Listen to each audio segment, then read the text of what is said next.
Olá pessoal, tudo bem? Estamos de volta. Hoje a nossa temática é a classificação do relevo brasileiro.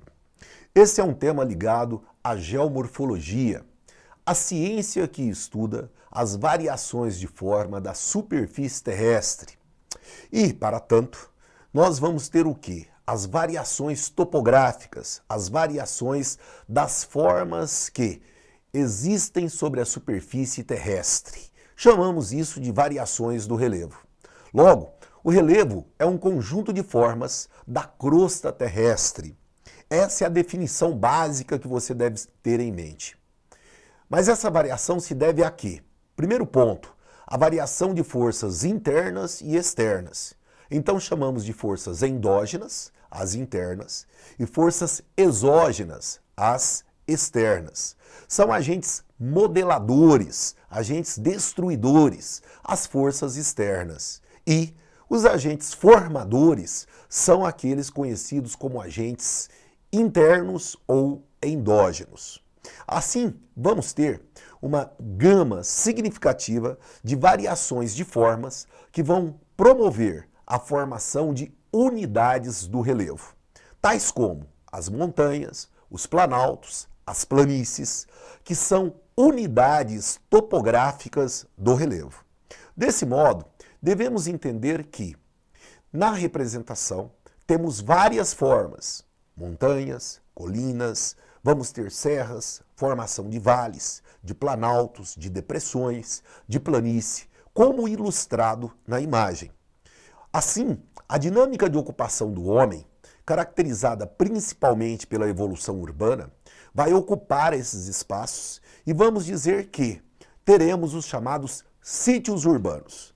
Muitas vezes, cidades encrustadas em áreas que são vales de um determinado rio, ou ainda nas encostas de planaltos, ou até mesmo em regiões de grande variação topográfica, como ocorre no Sudeste, região conhecida por suas serras, o chamado relevo mamelonar, na forma de meias laranjas. Desse modo, no Brasil, nós temos várias classificações do relevo, onde buscamos classificar essas diferentes formas do relevo em grandes unidades. Historicamente, nós vamos ter uma variação em planaltos, em planícies e depressões no território brasileiro. Assim, não encontramos montanhas no território brasileiro, uma vez que essas montanhas, de grandes altitudes, são associadas à formação de dobramentos modernos, mas encontramos serras de médias altitudes, que constituem os chamados dobramentos antigos. Assim, o território brasileiro apresenta cerca de 85% com altitudes inferiores a 600 metros. Por quê? É uma formação muito antiga no nosso território, onde tivemos intensos processos erosivos e intensos processos de sedimentação. Assim, a topografia brasileira tem uma variação média entre 100 a 600 metros de altitude predominantemente, aparecendo picos ou serras, onde estas podemos ter altitudes mais elevadas. Isso sempre considerando o quê? Uma variação altimétrica em relação ao nível do mar. Deste modo, o relevo brasileiro tem características predominantemente de planaltos e de planícies, apresentando também depressões relativas. Assim, lá nos anos 40, surgiu a primeira classificação no relevo brasileiro, a do professor Haroldo de Azevedo, que levava em conta principalmente a variação das cotas altimétricas. Assim, áreas em maiores altitudes eram considerados planaltos e áreas de menores altitudes eram consideradas planícies. Critério principal: variação altimétrica ou cotas altimétricas. Critério, geralmente, acima de 200, planaltos, abaixo de 200, planícies. Veja que é uma classificação relativamente simples, feita pelo professor Haroldo de Azevedo. Devemos considerar, então, que não tínhamos um aparato técnico tão expressivo que pudesse vamos dizer assim, criar uma classificação com maior grau de complexidade. Desse modo, observe o mapa desta classificação. Você vai verificar em destaque o Planalto das Guianas e, por consequência, localizado lá no extremo norte do território.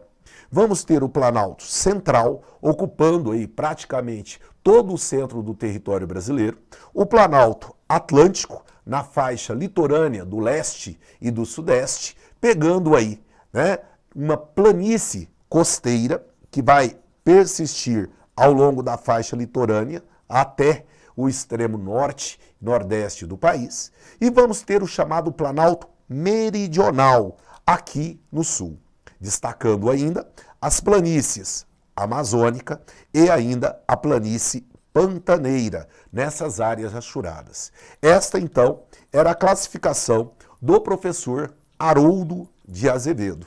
Nos anos 50, surgiu uma nova classificação, a classificação do professor Aziz Nassib Absaber, um dos maiores nomes da geografia física brasileira, reconhecido mundialmente, que vai melhorar em termos de critérios essa classificação, levando agora em conta os processos de erosão e de sedimentação. Logo, está implícito aí o critério altimétrico. Assim, áreas em que eu tenho o predomínio do processo erosivo seriam o quê? Planaltos.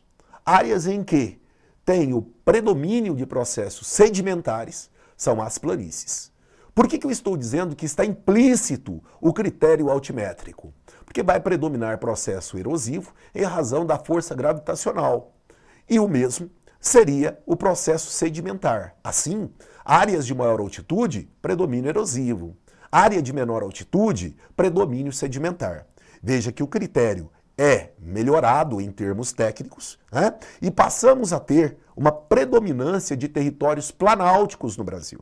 75% do território por essa classificação e 25% de planícies. Assim surge um novo mapa. Observe na representação, com uma variação mais complexa dessa classificação em razão dos novos critérios. E esta foi a classificação predominante nos nossos vestibulares e Enem até o contexto dos anos 90. Uma classificação muito importante para entendermos a dinâmica do relevo. Mas o que aconteceu nos anos 90? Te convido a nos acompanhar sobre a nova classificação do relevo, do professor Jurandir. Até a próxima, aguardo você.